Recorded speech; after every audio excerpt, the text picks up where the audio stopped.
Alisin mo sa isip mo o sa utak mo na lagi mong sinasabi sa akin, saka ako magbago kapag mag-asawa na ako. Hindi yon katwiran sa isang taong gustong baguhin ang sarili.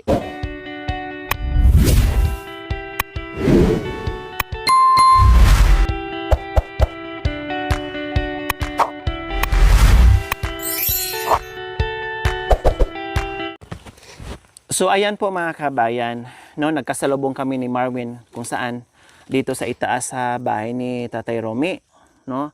Kami ay paakyat, siya naman ay pababa po mga kabayan galing sa trabaho at iyan dala-dala nga niya ang kutsoy, dala-dalang tawag nito, tabas at may dala-dalang damit or backpack.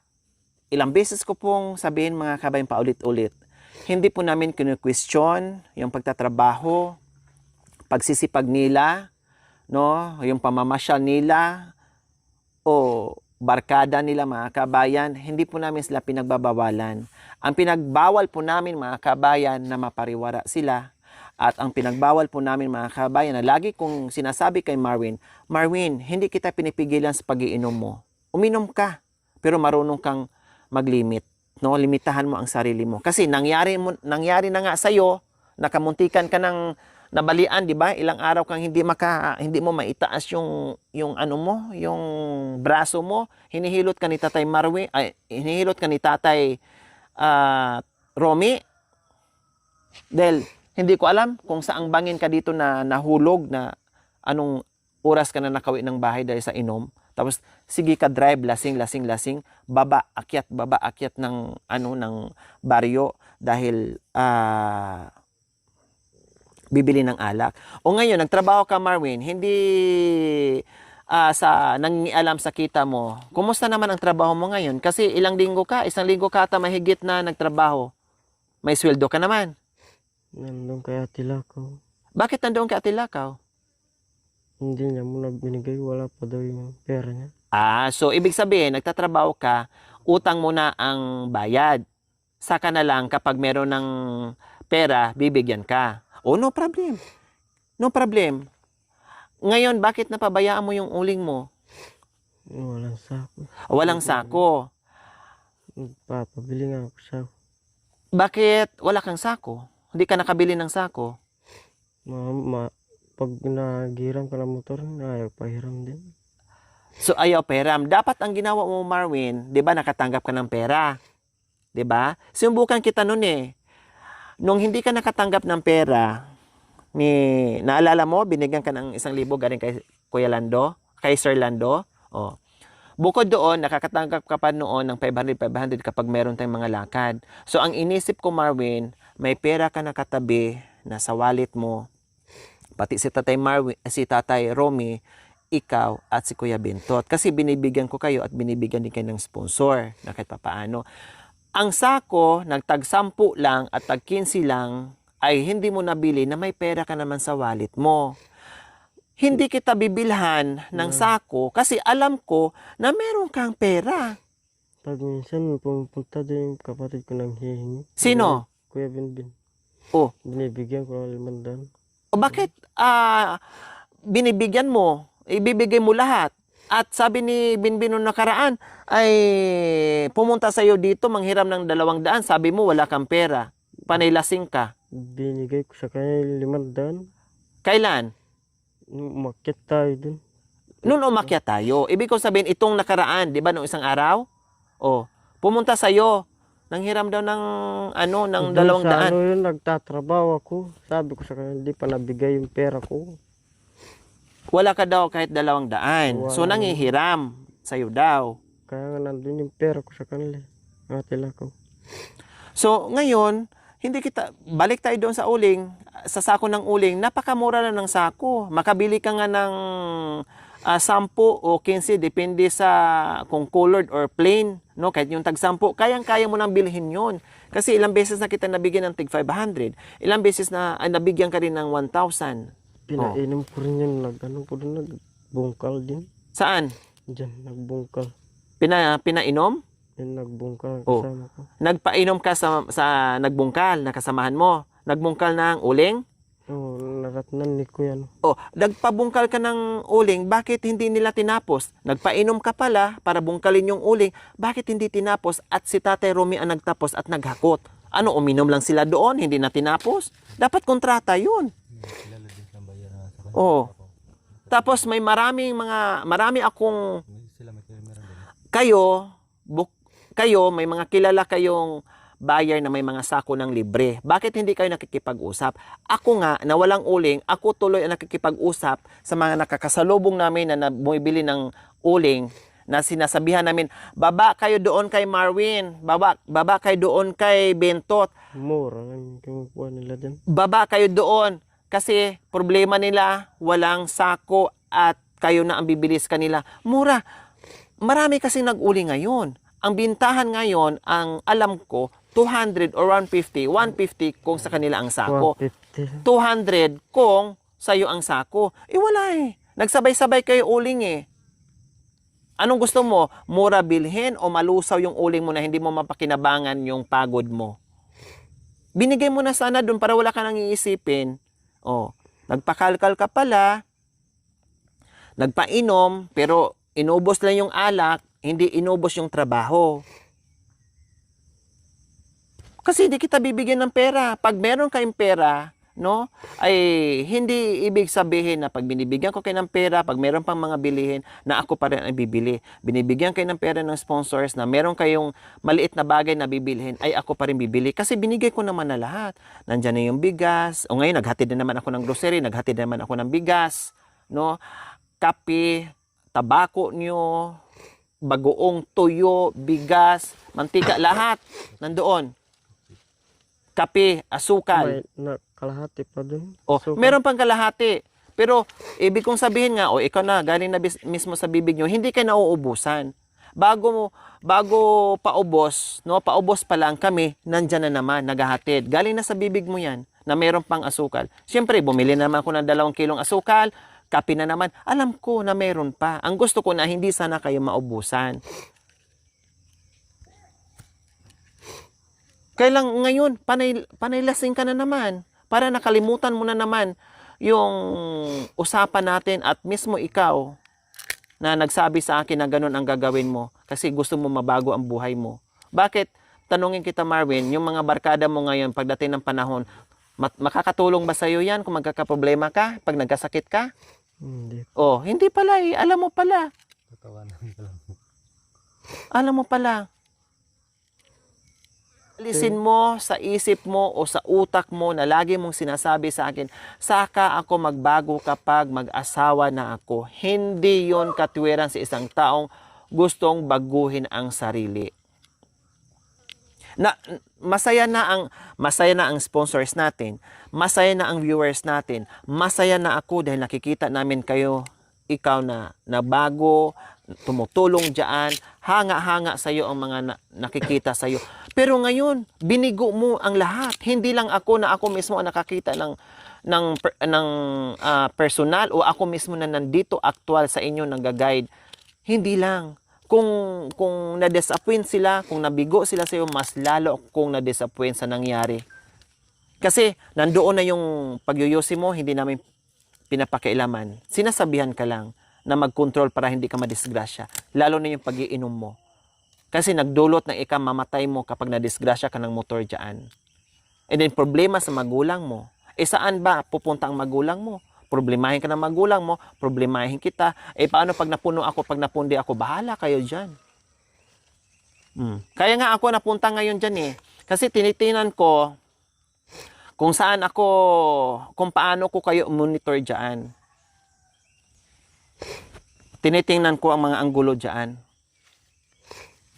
Napanay barkada, bakit bumalik ka sa pagka-lisinggero na naman, Marwin? Ha?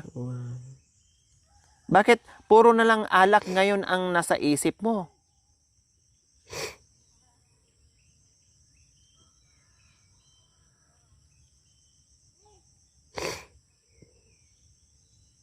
Pinagbibigyan kita lahat ng kahilingan mo.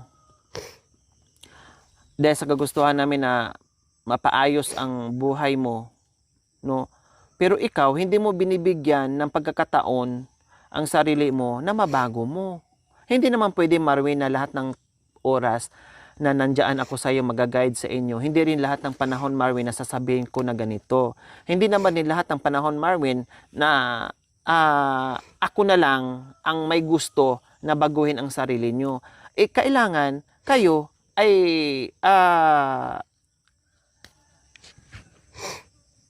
gustuhin nyo rin, no, na sa sarili nyo na kaya nyo ring baguhin. Kasi wala akong magagawa kung ako lang ang gagawa ng paraan, Marwin, na mabago kayo kung paano kayo mabago. Kung wala kayong disiplina sa sarili nyo, kung hindi nyo gusto baguhin yung inyong mga sarili. Kasi wala. Napupundi ako, nauubos ang pasensya ko, Marwin. Sa totoo lang, nauubos ang pasensya ko.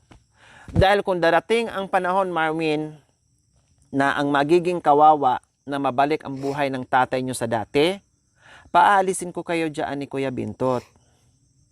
Ilipat ko ang tatay nyo. Kasi ayaw ko, Marwin, na si Tatay Romy babalik sa dating buhay. Alam mo naman, di ba? Sabi mo, awang-awa ako sa tatay ko. Wala, pati sila July, pati sila ni Binbin, awang-awa sa tatay nyo sa kalagayan nyo dyan. Kasi di ba sabi mo, walang kamag-anak. Walang kamag-anak na magsasakripisyo sa tatay mo. Kami lang ang nagpadama ng pagmamahal sa tatay mo. Kayo na nagsasabi sa akin nakawawa ang tatay nyo. Kinakawawa ang tatay namin. Galing na sa bibig nyo yan. Gusto mo ba na mabalik ang buhay ni tatay nyo sa dating buhay niya kung anong meron siya, Marwin? Hindi po. Hindi pala. Ang galing mo sumagot na hindi po. Pero anong ginagawa mo ngayon? Kasi kung walang pagbabago, Marwin, kung hindi ko talaga, kasi nakausap ko na ang mga sponsor, halos lahat nakausap ko na yung mga sponsors na tumulong sa atin na mabigyan ng bahay at mapaayos ang buhay ni Tatay Romy. Kinausap ko na. Yung iba kinausap ko na. Yung iba, ala kang laluri. Kung anong decision mo ay masusunod. Kung anong decision mo, doon din kami. So, ibig sabihin, anytime, kapag makitaan ko pa rin na walang pagbabago, alisin ko lahat, wala akong maiiwan dyan na kahit isang poste. Ilipat ko si Tatay Romy na alam kong hindi mapasama ang buhay-buhay niya. Masaya nga kami, nandiyan kayo, nandiyan ka.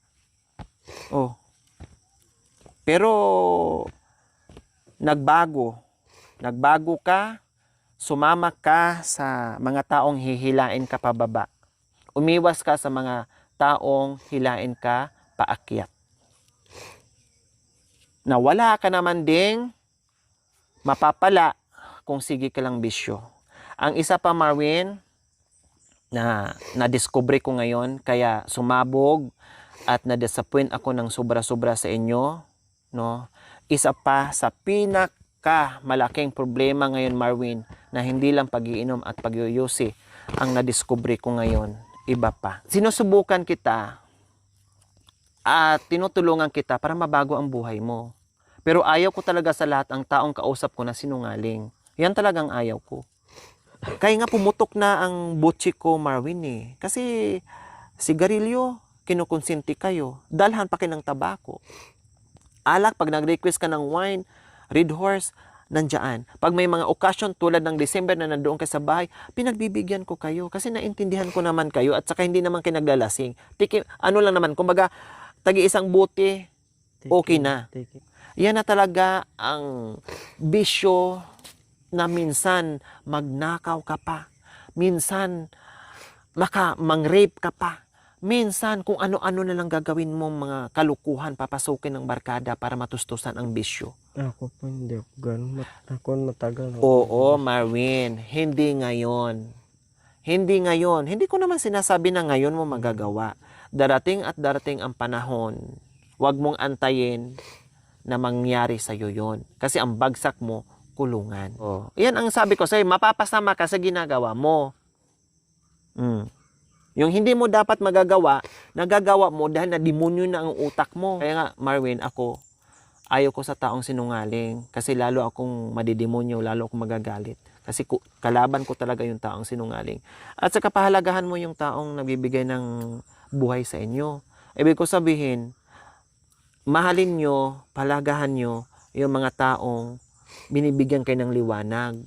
Kasi wala nang kagayang tao na kagaya ko na gagawa ng sakripisyo at pagmamahal sa pamilya mo. Hindi kita sinusumbatan, hindi kita binibilangan. Pinaparamdam ko lang sa iyo sa mga nangyayari ngayon sa mga bisyo nyo.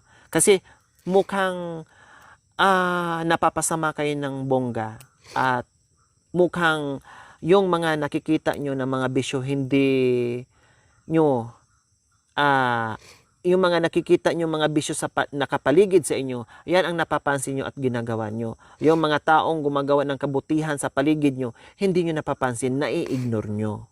Yun yung ibig kong sabihin, Marwin. Galing na sa bibig mo na pag nagkasakit ka, walang tao, natutulong, at ikaw na mismo nagsasabi sa akin. Noon, ilang beses mong sinabi sa akin yan. Pero ngayon, nagtaka ako sa'yo. Nagtrabaho ka lang, pumunta ka lang, namasyal ka lang, marami na akong naririnig, nagsusumbong sa akin, bisyo ng ganito, bisyo ng ganito, bisyo ng ganito.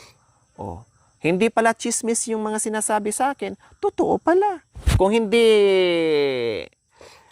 naubos ang pera mo ngayon or nababawasan mo lang ng importanteng bilhin mo sa sarili mo, hindi maubos. Ang laki na ng pera mo ngayon. Baka umabot ang pera mo ngayon lahat-lahat 15,000. Pag nahawakan mo ng maigi. Pati si Tatay Romy ngayon walang pera.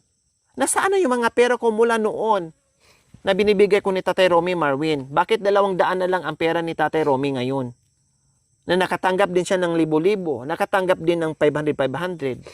Nasaan? Hindi ko kinuha yung pera niya. Ha? Hindi ko kinuha yung pera. Oh, meron nagsabi sa akin na kung hindi si Bintot ang kukuha, ikaw, parehas kayong dalawa. Palitan kayo.